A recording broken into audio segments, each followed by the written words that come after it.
Hey, welcome everyone. I'm happy to invite you to and have you here at the Western Center for Agricultural Health and Safety's March seminar. We'll go ahead and get started.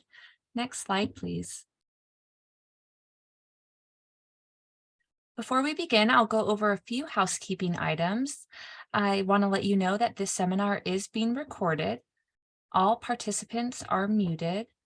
And if you have questions or comments during the seminar, you can use the chat function to submit those, and we will have a question and answer period at the end of the presentation.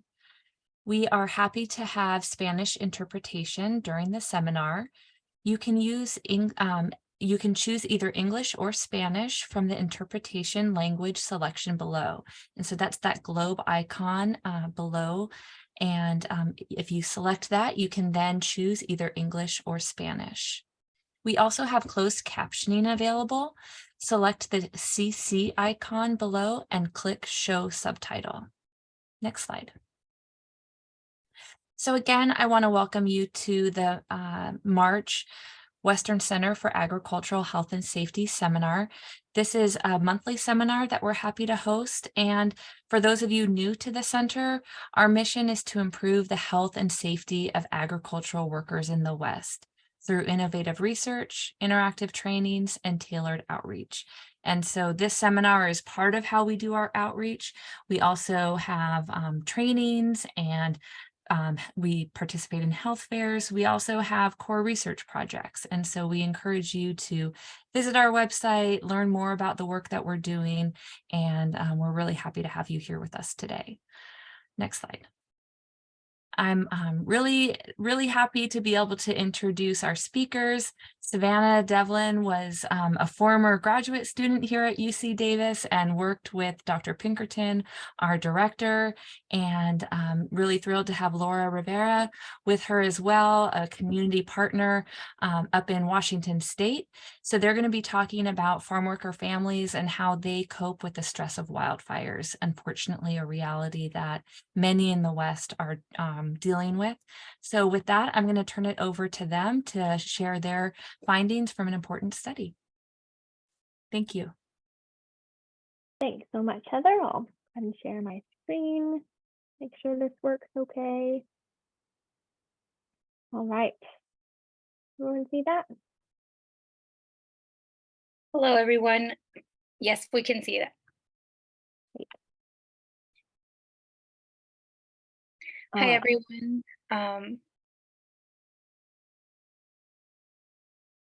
Go ahead, Laura.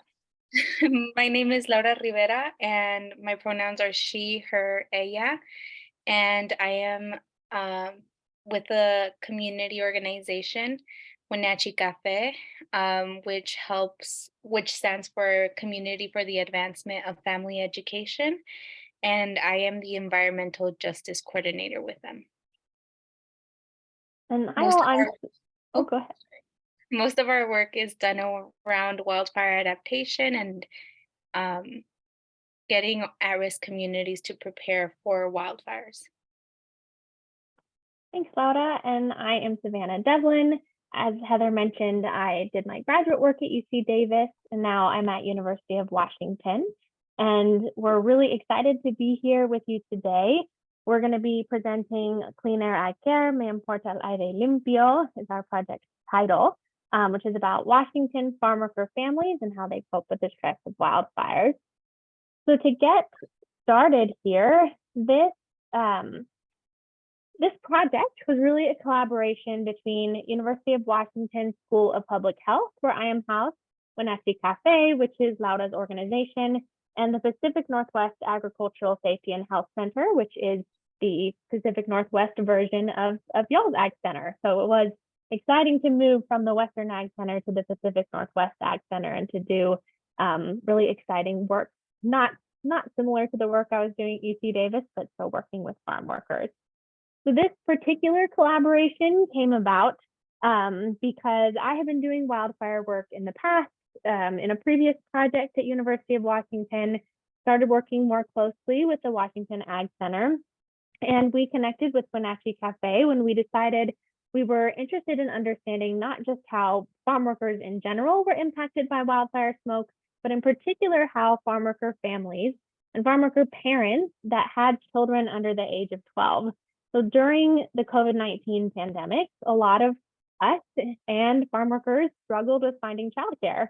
And often farm workers were forced to bring their children into the field with them during COVID-19 pandemic when there was no childcare available. And so we had heard stories like this, both at the UW and also those at Wenatchee CAFÉ. And so we decided we wanted to learn more about how this impacted not only the farm workers themselves, but their families and their children. And so we'll go a little bit more into, well, a lot more into that project. To give a little bit of background, and I tried to bring it into California as well here. As you all know, the 2022 wildfire season was not the worst one we've ever had. So acres burned in California were around 300,000, in Washington, 170,000 approximately. 2021 was not the same story. So over 2 million acres burned in California and close to 700,000 acres burned in Washington. In Chelan and Okanagan counties, which we'll show you a map in a second, but that's a region of north central Washington where we focused this project. Of those almost 700,000 acres, 347 of them were burned in Okanagan and Chelan counties. That's 57% of all the acres burned in Washington state in 2021. And that actually made it so that in 2021, 41% of the days had moderate or worse air quality. So that's when you're looking at that air quality guide from green to purple when it gets worse and worse. Any day that was yellow or above, what's considered moderate or worse. So imagine being socked in with smoke all the way from June to September. I know you all have felt that in California, but that's what was happening in these counties in 2021. So we decided to talk to people about it. And this is how we did that. Go ahead, Laura. So the project overview, the overall goal was to describe the impact on farm worker parents and balancing the childcare with both work, concerns about their children's health related specifically to wildfire smoke exposure. And we learned quite a lot from these questions, and we had a lot of help from the Alianza Ambiental Steering Committee, who helped with the 20 interviews with farm worker parents. 10 of those were in Chelan County and 10 in Okanagan County. And our goal was to propose potential solutions to mitigate the stress of worrying about children's exposure through safe and attainable childcare, but also learn how much information these farm worker families were aware of on how smoke impacted them. After these interviews, we were able to organize 2 town halls around the interview results, which came with the main project themes. And we were able to learn more in depth about the impacts and hear directly from farm workers what they were experiencing through these smoke seasons.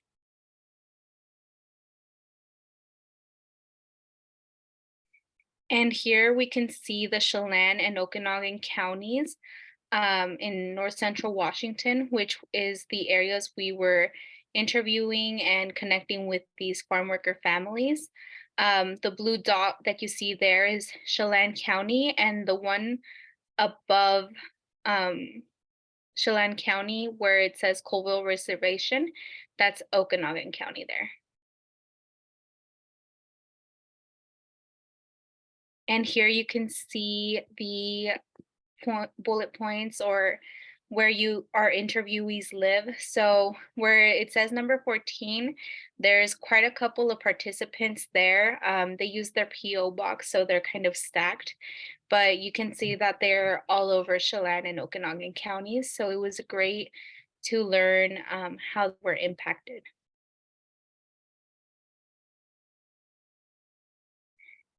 During the interviews, there were 2 parts, 5 questions each. And at first we were identifying family dynamics, who worked, who stayed at home, job responsibilities, what months of the year they were exposed or outdoors and exposed to the smoke, what they did in their job roles and job descriptions during those months, and understanding what their childcare situation was for each family. Part two was identifying knowledge on the health impacts of wildfire smoke, um, present concerns about children's health, and describing how these impacted parents in the workplace and mental health wise. We did our best to make sure we learned about the climates of smoke impacts, making sure that everything was related to smoke impacts, but there was some COVID related information that was brought up, and we received details about the months they spent outdoors and just making sure we were talking to the families directly. We were able to give them a $50 gift card for participating, and the requirements were that they had to work on a farm or in agriculture and have a child or under the age of 12. So as Laura mentioned, after the interviews, we organized 2 town halls for participants in Okanagan and Chelan counties. And really the reason for these town halls up front was to share back what we had learned from the interviews. So we interviewed 20 people, we did an analysis of all the data that we had collected, and then we put together a presentation, which y'all will see part of. And again, kind of the purpose was to share this information, but as we planned and as we started talking to people and recruiting, we realized that these town halls could be less us sharing and more learning from more farm workers that we could invite here. And so how the town halls were kind of organized is we did start off with doing a project overview and introductions for everyone. And then Laura and I went through the results, which we will share with you all as well. And then we had a panel of farm worker parents come and sit up front and share with their peers. And the 2 questions that we asked them were, can you share a story about how you've been impacted by smoke? And what resources do you wish you would have had during these moments? And so they talked for probably about 20 minutes, going back. There were 2 to 3 panelists in each of our town halls, and Laura and I facilitated their conversations. And then we opened it up to the room. So we had people sit in table groups, as you can see here. And we asked them this kind of open-ended question of what do you hope to get and give this group or community? And the purpose of this question was to really just get people talking to each other. And these town halls were hosted completely in Spanish. And then we did roundtable discussions that were facilitated by members of Alianza Ambiental, which is Laura's environmental justice team at Wenatchee CAFÉ. So the roundtable discussions, people got to choose if they wanted to discuss specifically the health effects of smoke exposure, childcare related to this topic, or mental well-being. And we had these 3 questions that kind of started each of the discussions, and then an Alianza Ambiental member had a discussion guide that we had created up front that they went through with each of the roundtable groups. And these roundtables lasted about 45 minutes. And as they accomplished each topic, some of them moved on to others and some of them talked about one topic the entire time. We also had note takers so we could collect data from this discussion as well. And then we ended each of the town halls with doing kind of a share back session. So we came back as a group as a whole, and we transitioned kind of into okay, what have you learned both from our results and also from just chatting with everybody today? So what have you learned today, and do you want to share a story? Were the 2 share back questions. And then we ended up doing also on the second town hall a hand raising activity, which Baba will share a little bit later. But the people who came to our town hall were really kind of a varied group of people. The recruitment was done completely by Alianza Ambiental. And so we had local farm worker families. Again, they all had to meet the same requirements as the interviews. So some people had been interviewees and others had not. And so we had to introduce them to the project. And we also had a couple of migrant worker families, a couple actually from California that told us they had just arrived in Washington. And so it was interesting kind of hearing the comparisons between their experience in California and their experience in Washington. So we're now going to kind of transition into the outline of our project into the actual results. And so Laura and I are going to go back and forth between sharing 6 different themes. And so these themes are the results of both what we learned from the interviews and from the town halls. So we're going to read the themes, and then we have a series of quotes that have been translated from the interviews. And we're just going to read them straight from the slides so you can get a sense of some of the stories of the farm workers that we talked to. And then Laura and I will give some specific examples that kind of go beyond the quotes as well. So we'll start with theme 1, and Laura will kick us off here. Theme 1 is there's a need for more resources to prepare farm workers and their homes for smoke events.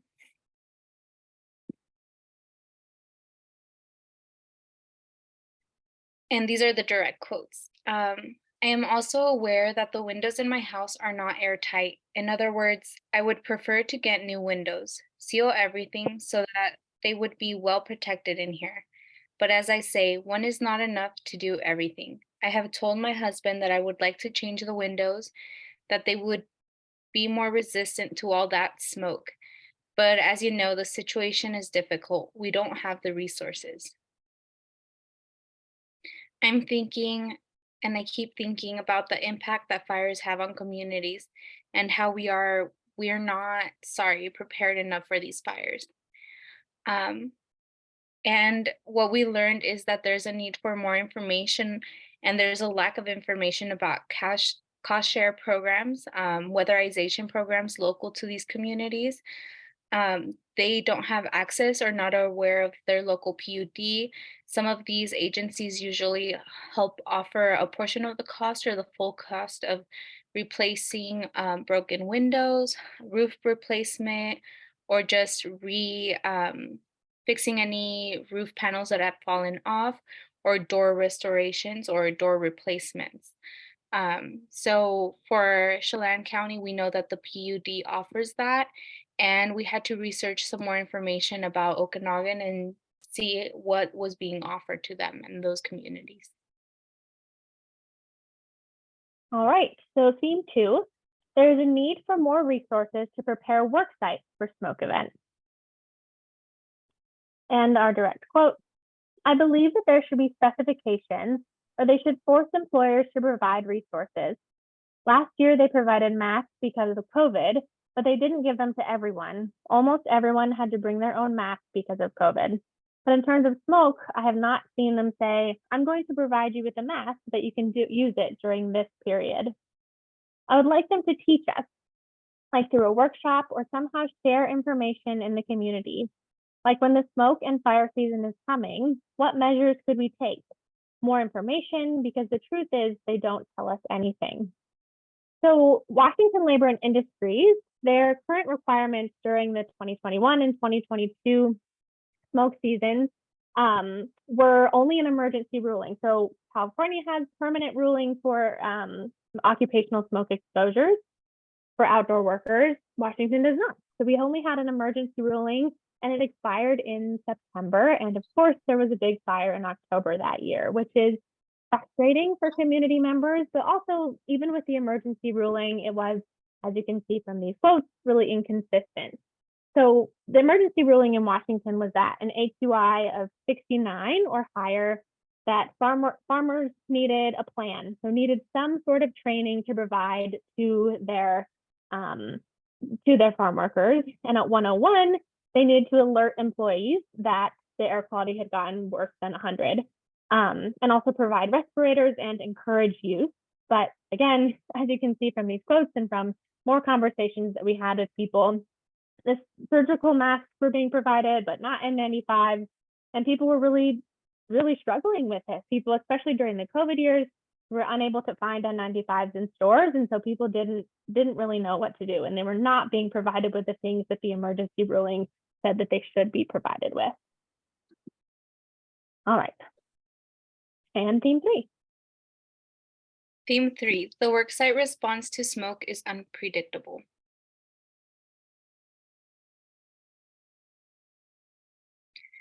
It's interesting because when it's very, very, very hot, they do stop the harvest, or they stop the activity because they say it's too much, it's too hot. or when it's very cold, they also stop work, just like when it's hot. And they follow those rules. But when it comes to fires, which goes directly to the lung and damages, it can affect your performance if you don't breathe well. I haven't seen that stop the activity. Sometimes we work when smoke is very thick and strong. And yes, sometimes they provide masks and sometimes they don't. And during our town hall groups and meetings, we learned that employer responsibility is not being taken seriously. We did a hand raising activity during our Okanagan town hall where we talked through scenarios that community had experienced, and some communities started standing up and saying, this is some other experiences, and asking the rest of the room to raise their hand as well. Some of the things that we heard were um, only surgical masks are being provided at the work site, and that was due to COVID, like Savannah had mentioned. But even then, most people ended up having to take their own masks. They would have ash on their face and they couldn't recognize their friends. There was this person who shared, yeah, I was looking for my friend and she was standing right next to me and I didn't even recognize her. I called out her name and she was like, hey, I'm right here. Um, they would return to their cars covered in ash during lunch, and at the end of the day, they would use bandanas that they would soak in water to try and reduce their exposure to smoke. Some of them have been hospitalized due to the impact that smoke had on their health and had to miss work. They were experiencing itchy throats, dry eyes, mucus, and difficulty breathing on the work site. And many of them said that if they could stay home, they would. But it wasn't a choice because they were afraid of backlash, retaliation, or losing their job. Um, I mentioned maybe losing pay or something like that, but the real, they were really afraid of backlash or just losing their job overall. And theme 4. There is a need for more accessible summer childcare programs.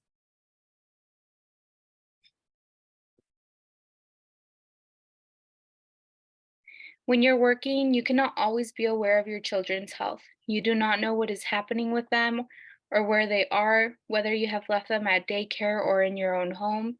Sometimes I leave them in the care of their brother who perhaps doesn't know what to do either during a smoke event. Yes, it has been stressful finding a person that I think is the right one to care for my child. I think a lot of parents here in the area would love to have a more reliable option, an option they can count on and say, this is my childcare. It's not going to let me down unless my kids get sick and I have to stay home with them. Yes, we need it. It would be important for many of these families to have that support. And there are programs that aid in the expenses of childcare, but they're not accessible to undocumented or immigrant children. They cannot receive the aid or the help of paying off the cost or the full cost of childcare. So making sure these childcare options are equitable and accessible to all, regardless of immigration status, would be very important. And there's a need for more summer child programs for parents to have reliable source of childcare during those smoke seasons, and knowing that there will be a response in an evacuation or um, bad smoke exposure. And the burden of on parents, it's difficult. During these town halls, I was able to sit in on one of the town hall discussions where they mentioned childcare. And what I was hearing is that it's really difficult on the parent who is in charge of the caretaker role. Um, we had fathers mention it put a lot of pressure on their wives, as it was their wives' responsibility to see who could or would be taking care of the children the next day. And if they weren't able to find a reliable childcare option, the wife had to miss work and stay home with the child. And then the wives agreed that it did put them through a lot of stress. So we're seeing that a lot more of the childcare solutions and caretaker role is being put on the women. And theme All 5. right, and theme 5. There is a need to find ways to help families cope with the stress of smoke events. Already, it has been more than 15 days being with the smoke. Not only do the children start to get stressed, or your children get stressed, but you start to get stressed too, because maybe like me, for example, if there's a lot of smoke, I try to not go out into the street, not to be in the patio because it affects me. My first option was always to leave them home and let my daughter take care of my 2 other children, although the other one is older and has autism. But I'm always be on the lookout, calling, how are you? Texting them, is everything okay? They're used to playing outside in the summer, most of the time, outside being free. And when it's burning, obviously I don't let them out and they feel bored or stressed at times. So one of the things that came up a lot during the town hall that didn't come up as much during the interviews was the need for, or the fear that evacuation notices having to do with fires were not getting to people in time or not getting to people at all. In Chelan County, how emergency management works is that the text is sent out depending on where your current location is, if you have signed up for the text.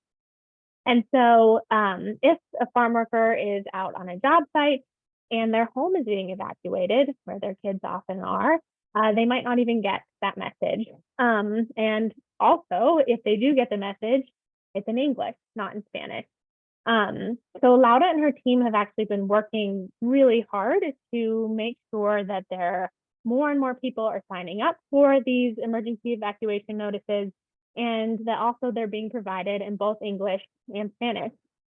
And we actually have this great example of how effective our research can be. We presented a very similar presentation that we're presenting to you today to the Chelan County Public Health Board. And someone on the board was shocked that messaging only went out in English. And the next day on the Facebook page, there was an emergency weather alert that was both in English and in Spanish. So there's still a lot of work to do. Laura and I and a couple others, are talking with the governor's office in Washington, trying to see if we can get a more consistent messaging across Washington state as far as English and Spanish goes. But little steps are happening, and we're excited about that. And one of the reasons this is so important is that it really is affecting families if these notices are not going out. And Laura has an example of a family from a couple of years ago. Yes, a family during our town hall also shared that when they had to evacuate, they weren't even aware that they had to evacuate. They just saw their neighbors starting to leave, and emergency management knocking on doors. So they were unsure of where to go or what to do, and they had to evacuate to a random orchard that they lived nearby. And they lived in their vehicle for 3 days with no food and water, and were exposed to this bad smoke conditions with their children. And I believe it was just a sedan.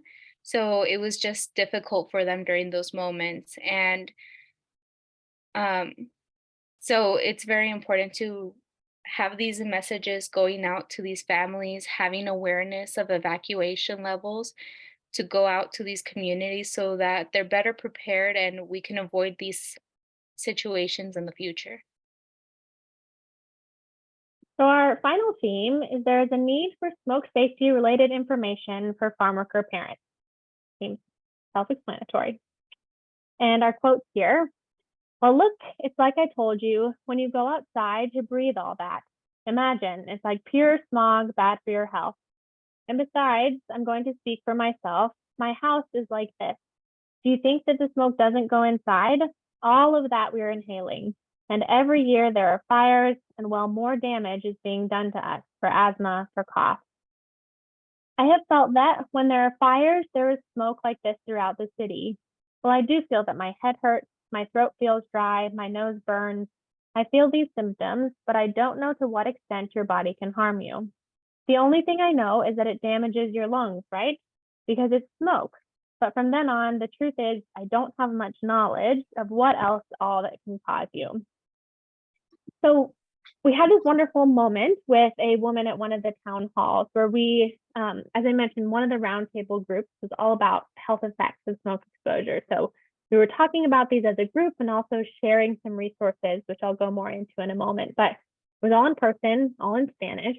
And during the chair back, a woman stood up and just expressed kind of effused gratitude about how much she learned today, because whenever they get information about how smoke can harm your health, it's in a flyer that is in English and posted on a placard at her job site. And she said that even if it had been in Spanish, she and some of her friends do not read.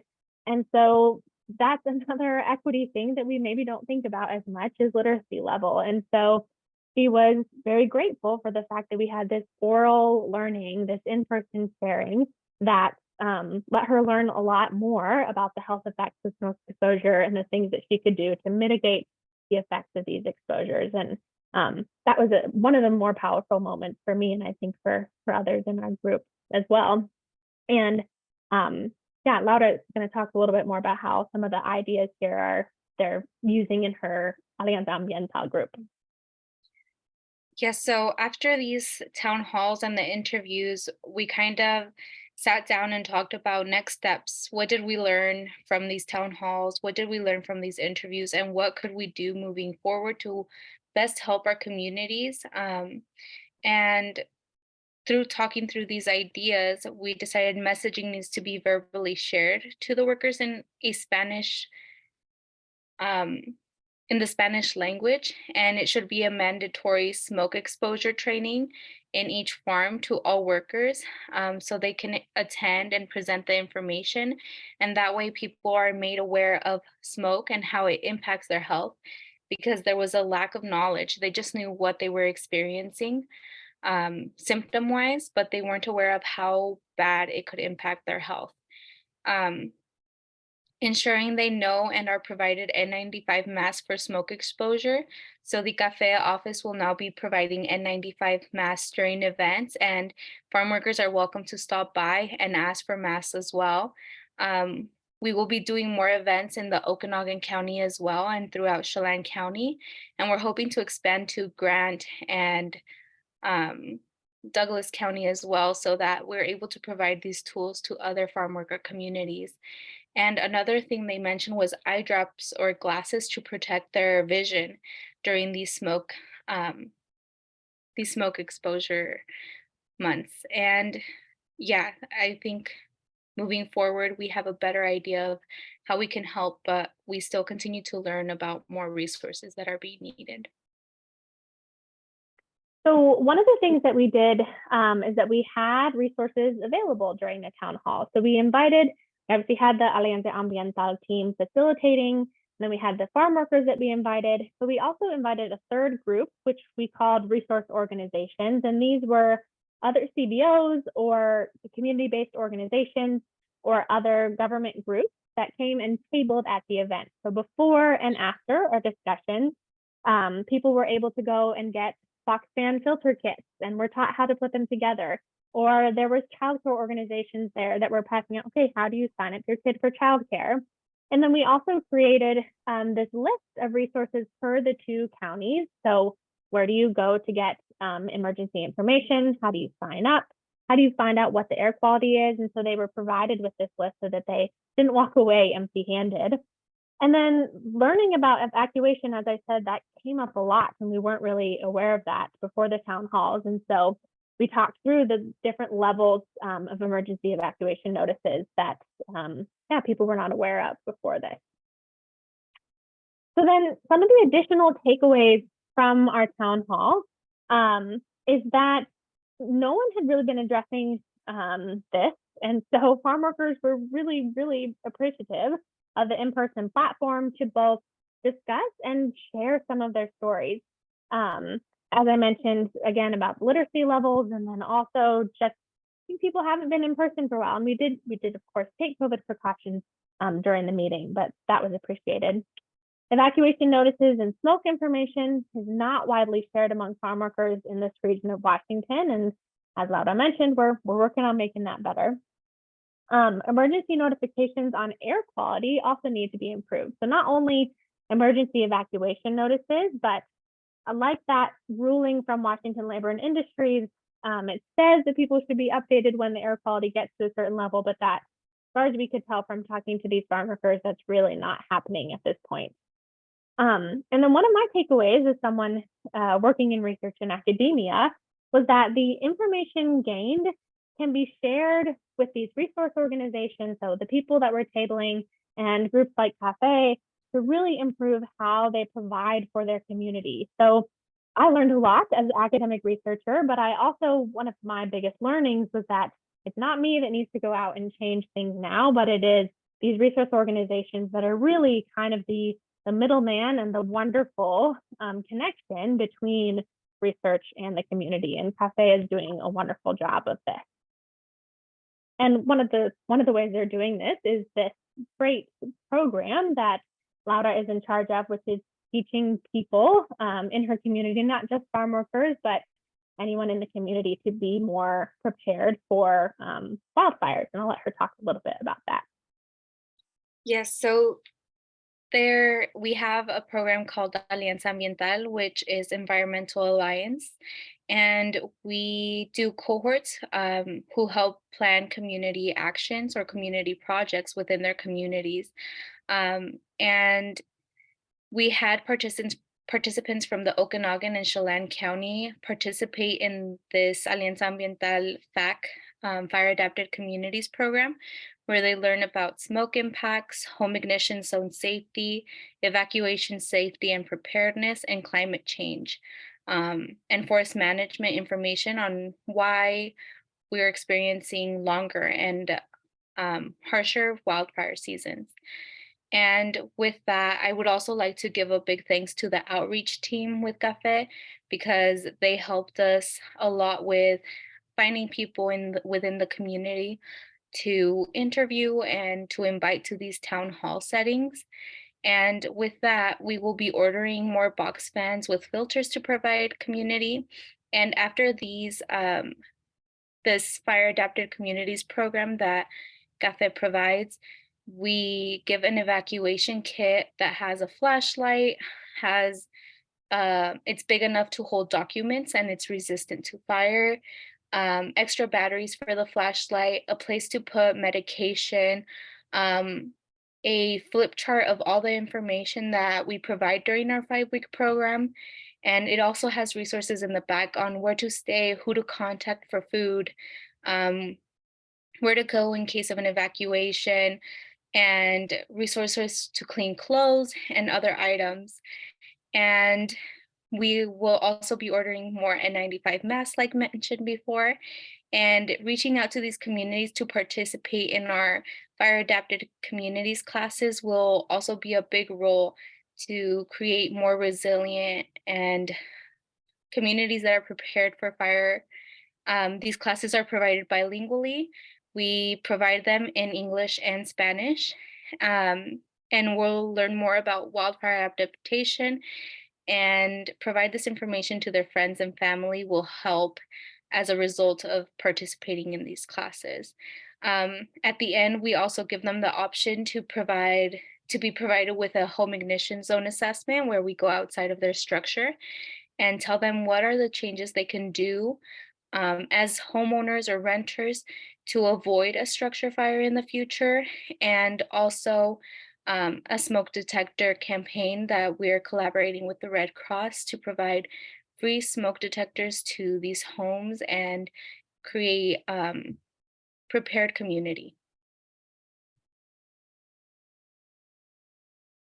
All right, so what are we doing next? After the town hall, I think Laura and our team, we were all really excited to figure out how we could solve all of these gaps that had come up for us.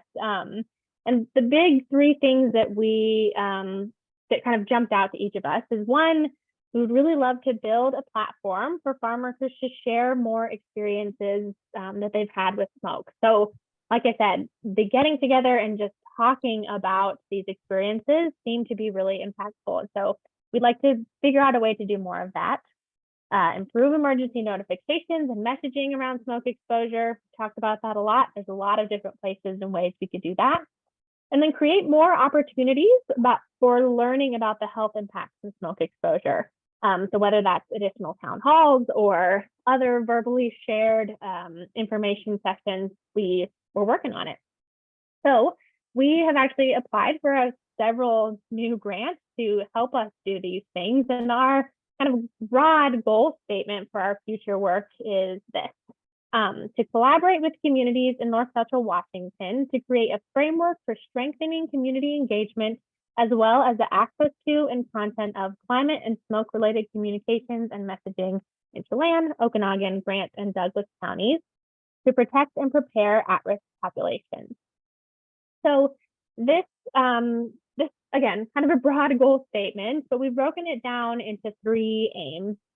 And the first aim is to build a climate communications coalition and hub to share resources and best practices.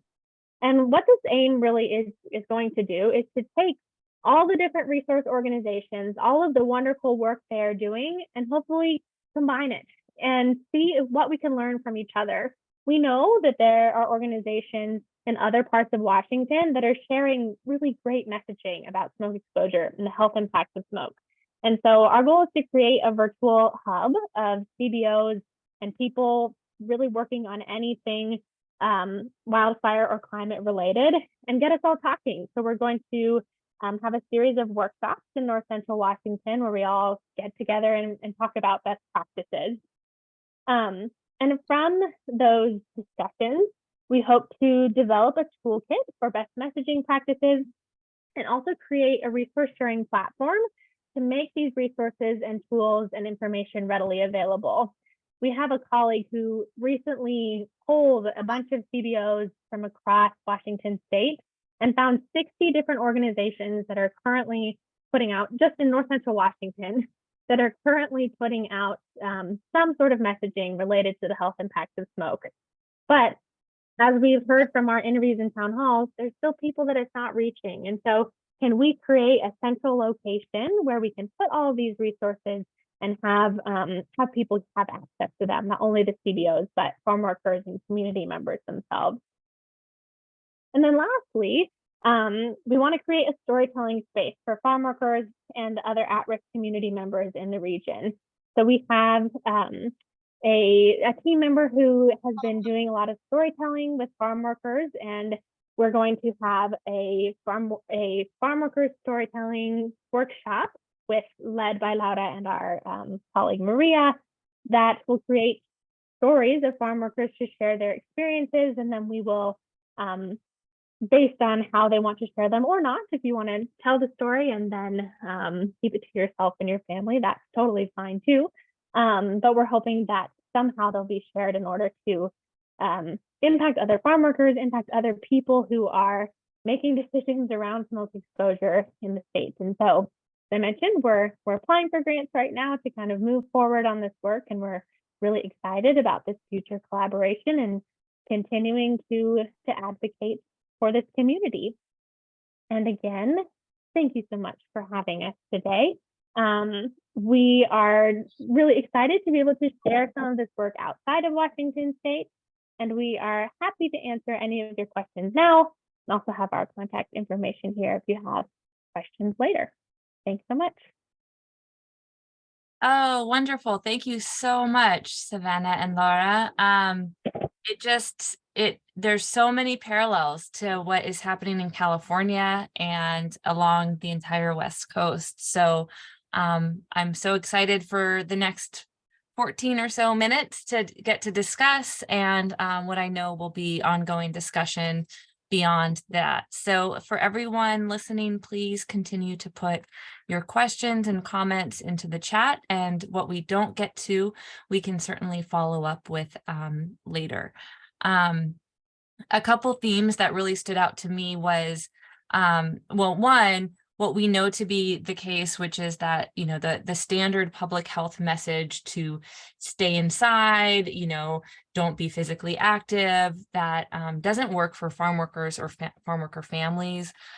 They by nature, you know, are out working and picking and harvesting the foods that we all eat. And when they are inside, oftentimes their homes are not built in a way, they're not updated in a way that allows the fresh, the smoky air to stay outside. And so that hazard comes home with them. But then also I really wanted to hear more about the storytelling and that the value of hearing from farm workers. It really seems like there's so many lessons to learn from hearing from farm workers themselves. And I wondered whether or not in the storytelling you heard any sort of unintended consequences of the solutions, or any, you know, anything that so often we can get the best solutions from talking to people who experience things themselves. And I wonder if farm workers had ideas that we can think about for strategies or interventions to address the smoke, in the inevitable future of smoke that we're going to have in the workplace. Laura, you want to start, or want me to jump in? You can jump in.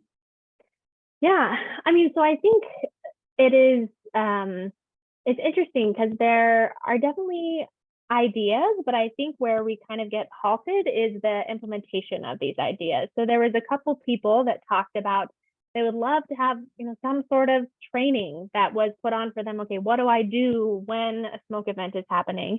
But one, who's in charge of that training? Is it the farm owner? Is it their manager? Is it the farm workers themselves to get together? That's one of the really great things about Laura's cohort, is that it's kind of the training the trainer. They're working together. One of them, they're putting on their own town hall for their peers to kind of share out what they have learned from their course in this current cohort that she has. So that's one of the ideas, is they would like just in-person information to be shared. Other things that they talked about was obviously like having very strict rules for like when air quality gets this level, something has to happen. We have to be sent home, or we have to stop for a certain amount of time. Washington L&I had those rules, but again, nobody's enforcing them. And so Washington L&I doesn't have the staff to enforce them. And even if they did, we heard stories about how they would be enforced, or they would get a break when the L&I person was there, and then it would go back to normal the next day when they weren't. And so that's really frustrating. And so something we have talked about with kind of with other CBOs is there a way that we can kind of facilitate this connection between the farm owners and the managers and the farm, and we get all those different groups of people in the same room talking? And I think that's an idea, and it's one that we're working on, but it also, for the hand-raising activity that Laura talked about, when someone asked directly, are you afraid of losing your job if you were to speak out about this? Every single person in the room raised their hand. And so even bringing these groups together, we have to tread really lightly, or find a way to do it anonymously, which I think is would be a route. That's right. What is the status of the regulation, and whether or not there's likely to be a permanent rule? It should. I'm fingers crossed we'll have a permanent rule by fire season this year. They were working on it, and last they had like a public sharing of it in the fall, and it seemed very close. I don't know if they have like a publication date on it, but my hope is that the permanent rule comes out this fire season or before this fire season. Got it. Yeah. It seemed like evacuation was a theme that came up quite a bit, and that echoes a little bit something that came up in the climate study that we did back in 2017-18. And I'm curious, one, where do you know where people go when they need to evacuate? You mentioned an orchard, which seems quite unsettling because you're literally in the middle of nowhere. But are there standard evacuation locations, or what is the evacuation frequency and approach that families and farms are taking? I don't actually know. Laura, do you know any more about that in particular? Yes, so usually the standard is contacting the local Red Cross. Usually the Red Cross, I work with Hannah Kristen, who is in charge of Washington and Idaho, and they usually set up a center within the 24 hours, and it's usually at a public school or somewhere where the fire won't reach it. And usually you can give a call to your fire district or to other local community-based organizations, and they can give you where to go. And like I mentioned, we hand out a packet with the information we provide during those 5 weeks. And one of the resources is how to contact your local Red Cross with the address. And that's usually the information we provide to community when they're evacuating. And if not, the Red Cross has more information of other local shelters where they can stay. Um, so that is what we provide, and it's our go-to tool. Another option is family or relatives that are outside of the evacuation zones or out of city, so that if if you're healthy and you're not susceptible to smoke, you can stay within your community with family or friends. But if you're a population who has diabetes or um, cardiac issues or anything else like that, small children or elderly, they should leave the town or stay with family or relatives that are farther away from this smoke exposure that can truly impact them. Right. Um, but evacuation levels and evacuation messaging, you don't even know when to evacuate if that information is not getting to you. That's right. And that's what happened to these families. And something else we heard was the work sites still continued to work even though that area was in an evacuation zone. And these farm workers didn't know that they needed to evacuate until they had already left the job site, and they were like, "Oh, you were working? That was an evacuation zone. You should have been evacuated during your workday." Right. Right. We've heard similar issue. That's a concern we've heard here in California as well. And the messaging piece and the communication piece is really critical. Um, Actually, the county, there's a coalition or a group of groups in Ventura County that are trying to do what you're describing as far as working together between CBOs and growers and others coming together a bit. And so that might be a group of people to hear from and learn from, because they do have a countywide smoke notification system that they're trying to have some success with. And so it might be a group to connect with to see how they're doing that. And I'm happy to help connect you. Great. Let's see. So one question I have, I know I'm gonna pose a question about you. Laura mentioned the fans and filters, and so I'm sure you all have heard about the Corsi Rosenthal boxes. Obviously, we have Dean Corsi here at UC Davis of the Corsi Rosenthal boxes, and we've been doing some building and distribution of them for COVID-19. But the EPA just had a presentation about the Corsi Rosenthal boxes for wildfire smoke, and I'm just wondering whether or not that's something that you all have explored for community members as a temporary sort of short-term DIY kind of solution for households to improve air quality in a short-term kind of way from wildfire smoke. I'm curious if you've heard of them and if you have explored that as a possibility. So we have not explored that as a possibility. We were just, doing the kind of very basic box fan blast filter for these town halls. And I think we are, looking for slightly more sustainable solutions. So I think that's a great idea to kind of, move in that direction. But yeah, it was interesting. A lot of people were we handed them out to everyone, and people were very, very excited to have those with. And we also did a raffle as part of it. And so 2 people got like official HEPA filters, which also was a very exciting thing. But yeah, I think moving in a direction where we can have even a short-term solution for wildfire smoke in homes, especially in like farm worker housing. If there's ways that we could do it there, that would be great. I think one of the things that we've really appreciated in being able to partner with CVOs and other groups with these Corsi Rosenthal boxes is that they are not difficult to make. And so you really can partner with people to make them. And then they are effective. But there's something about being able to come together and make them in partnership that I think people really appreciate. I think that maybe we'll close with a question that somebody posed of how did you come together and start working together? How did you meet? What is and how has your relationship formed to become partners? That's a really good question. I was just trying to remember when I introduced that first slide, when we first met, and I don't remember. Laura, do you remember when we first met each other? Yes, Jessica told me about the presentation, about the project that you wanted to do, and she said I should reach out to you. I forgot her last name, but she moved out of state. And after that, she connected us to talk together, Jessica Kendall. Okay. And she told me about the study that you guys were doing and how she thought that cafe would be a perfect fit since we were doing the wildfire adaptation work. And we reached out, and I think within the week we started talking about next steps and if funding Yeah. was going to go through, what it would look like.